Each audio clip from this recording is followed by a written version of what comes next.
Bonjour à tous et bienvenue dans ce nouvel épisode du podcast du Bison, podcast de notre agence de communication digitale. Je suis ravie de vous retrouver aujourd'hui pour parler d'un sujet qui fait beaucoup parler de lui, les chatbots en entreprise. Qu'est-ce qu'un chatbot ? Quels bénéfices pour une petite et moyenne entreprise ? Comment réussir son projet ? Et qu'en est-il du budget ? Dans cet épisode, je vais partager avec vous tout ce qu'il faut savoir pour démarrer sereinement. Et pourquoi c'est un vrai levier de transformation. Pour les plus curieux, le blog de notre agence regorge d'informations sur ces sujets. C'est parti, qu'est-ce qu'un chatbot ? Commençons par une définition toute simple. Un chatbot, c'est un logiciel qui utilise l'intelligence artificielle pour simuler une conversation avec un utilisateur, la plupart du temps en langage naturel, c'est-à-dire comme vous et moi. Il peut se trouver sur un site web, sur une application de messagerie comme Messenger ou WhatsApp, voire même être intégré à un service vocal, comme un numéro vert par exemple.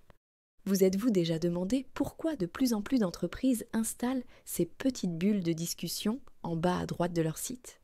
C'est parce qu'elles ont compris l'intérêt de répondre immédiatement aux questions les plus courantes, d'orienter un prospect vers le bon service, ou encore de fournir un accompagnement personnalisé.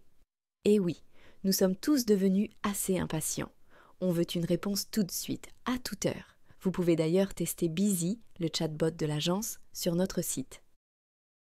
Les cas d'usage concrets. Imaginez-vous sur le site d'une petite marque de cosmétiques. Vous vous interrogez sur la composition d'un produit ou sur les délais de livraison. Le chatbot vous répond directement, en quelques secondes, et vous propose même un code promo pour vous remercier de votre visite. Résultat, vous vous sentez accompagné, en confiance, et l'entreprise a toutes les chances de concrétiser la vente. Autre exemple, dans une petite et moyenne entreprise de service, un chatbot peut assurer le premier niveau de support technique. Au lieu de faire patienter le client au téléphone, il le guide vers la bonne ressource ou envoie un ticket au support si le problème est trop complexe. L'équipe technique reçoit alors un dossier déjà préparé, avec toutes les infos requises. C'est un gain de temps énorme pour tout le monde. Un chatbot peut aussi avantageusement remplacer un moteur de recherche traditionnel sur un site internet. Il peut aussi, dans le cadre de projets plus poussés, se connecter à vos outils internes, CRM, ERP. Le volet sécurité est bien entendu l'une des pierres angulaires de ce type de projet plus complexe. Si cela vous intéresse, contactez-nous. Nous avons des exemples concrets à vous montrer. Enfin, on voit aussi des chatbots internes. Ils répondent aux collaborateurs sur des questions de ressources humaines, de congés ou d'horaires. Personnellement, je trouve cela très pratique. On réduit les emails et on accélère la prise d'informations en interne. Les bénéfices pour une entreprise, même petite. Vous vous dites peut-être, oui, mais ça, c'est pour les grands groupes. Détrompez-vous. À mon avis, les chatbots sont particulièrement utiles pour toutes les entreprises qui souhaitent améliorer la satisfaction client, en étant disponibles 24 heures sur 24, 7 jours sur 7, même quand tout le monde dort. Automatiser certaines tâches, ça évite de mobiliser une personne sur des questions répétitives et ça réduit les erreurs de saisie. Nous déployons actuellement un chatbot de ce type pour un lycée. Il répondra aux questions fréquentes sur l'établissement et la scolarité. Fluidifier la relation client. L'interaction est rapide, directe et l'utilisateur se sent pris en considération. Valoriser son image. Un site avec un chatbot renvoie l'image d'une entreprise moderne, réactive. Comme je le disais, un chatbot peut aussi remplacer avantageusement un traditionnel moteur de recherche, car il ne cherche pas que des mots présents sur une page, mais comprend l'intention de recherche de l'utilisateur pour apporter la bonne réponse. Et tout ça peut se faire à l'échelle d'une petite entreprise, à condition d'être bien accompagné. D'ailleurs, vous le savez peut-être, notre agence de communication digitale accompagne depuis près de 3 décennies des entreprises de toute taille. Passons aux facteurs clés de succès pour éviter de commettre des erreurs. Vous vous demandez, d'accord, mais par où commencer ? Dans mes échanges, j'ai remarqué que certains facteurs de succès reviennent systématiquement.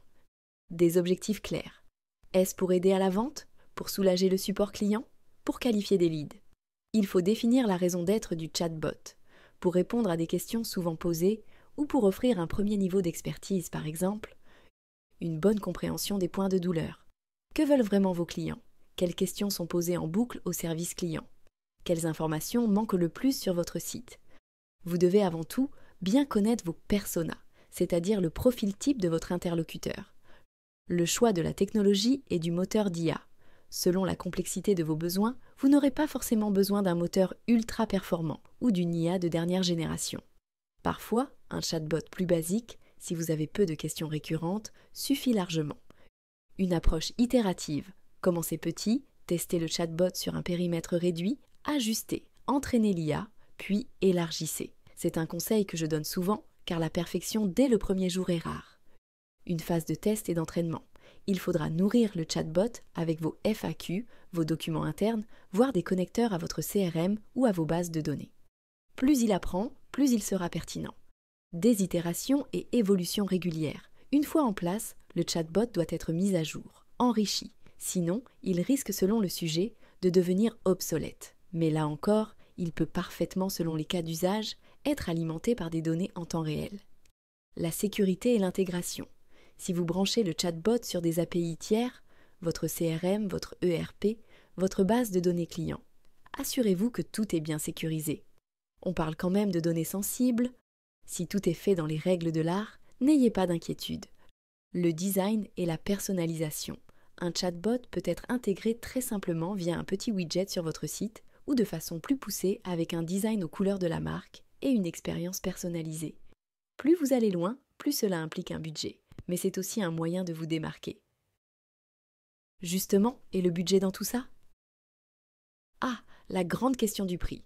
On me demande souvent « Combien coûte un chatbot ?»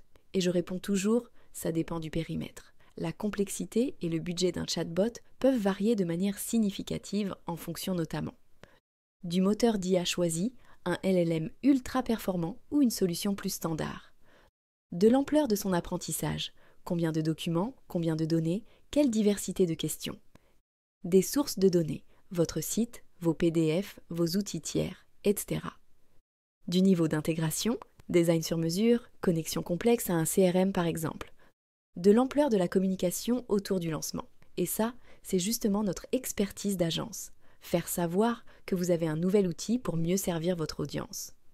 En clair, pour certains, un chatbot simple peut coûter quelques milliers d'euros. Pour d'autres, un projet ambitieux, avec un gros volet IA, pourra aller bien au-delà. L'important est de commencer par définir vos priorités et d'avancer pas à pas, en restant agile. Les étapes concrètes pour réussir son projet. Pour résumer en quelques points, la méthode d'implémentation ressemble à ceci. Identifiez les objectifs. Pourquoi vous lancez-vous ? Quelles questions souhaitez-vous automatiser ? Choisir la bonne technologie, en fonction de votre budget, de vos attentes et du nombre de langues ou de canaux, WhatsApp, site, appli mobile, etc. Définir le périmètre initial. Ne cherchez pas à tout couvrir d'un coup. Faire une phase de test. Entraînez votre chatbot avec vos contenus, FAQ, documents internes, et faites des essais en interne pour ajuster. Lancez une version bêta. Vos vrais clients vont la tester. Vous collectez leurs retours. Améliorer et enrichir en continu. C'est un outil vivant qui doit grandir avec votre entreprise. Communiquez. Faites savoir que vous proposez désormais un service rapide et automatisé. Croyez-moi, si vous ne le faites pas savoir, vos clients ne s'en serviront pas, ou pas assez. Voilà en quelques minutes ce que je voulais partager avec vous sur les chatbots. J'espère vous avoir convaincu qu'il ne s'agit pas juste d'un gadget sympa, mais bien d'un levier de croissance et de satisfaction client pour votre entreprise, quelle que soit sa taille. Imaginez le temps gagné, l'image professionnelle renvoyée et l'expérience client fluidifiée. Tout ça est à votre portée. De notre côté, nous accompagnons depuis plus de 30 ans des sociétés de tout secteur dans leur transformation digitale. Nous avons assisté à la naissance du web, à celle des premiers CMS bien avant WordPress, à l'explosion des réseaux sociaux et aujourd'hui à l'essor des chatbots et de l'IA. Un épisode de notre podcast retrace d'ailleurs l'histoire de notre agence en parallèle de celle de l'Internet. Si vous voulez en savoir plus, n'hésitez pas à venir discuter avec nous. Nous pourrons voir ensemble comment adapter ce type de solution à vos besoins précis, tout en maîtrisant budget et timing. Merci beaucoup de nous avoir écoutés jusqu'au bout. Si vous avez aimé cet épisode, partagez-le autour de vous, laissez-nous un petit commentaire et surtout, restez connectés pour les prochains sujets. À très bientôt.